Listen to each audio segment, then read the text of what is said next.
Derűs napot! Én Péter vagyok, egy 468 kW-os napelempark tulajdonosa. 2018-ban telepítettem Debrecen mellett 20 kilométerre Vámospércsen. Soha nem takarítottam a napra néző fix paneleket, amiből 2184 darab van nekem felszerelve. Én úgy gondoltam sok éven át, hogy majd lemossa az eső, ezzel nem kell foglalkozzak. Számottevő termeléscsökkenést csak borult időben és alacsony napálláskor tapasztaltam. A közelmúltban szembe jött velem a neten a Fémtiszta Kft. Gondolatébresztő ajánlata.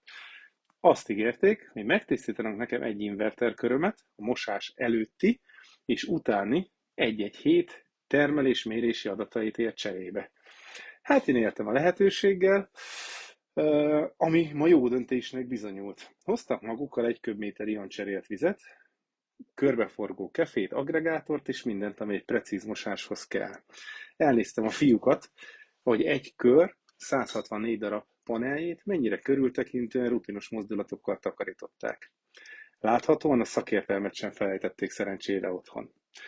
Az applikációban jól látható a 6%-os növekedési érték, ami választ adott az évek során többször feltett kérdésemre. Vagyis mossak, vagy nem mossak.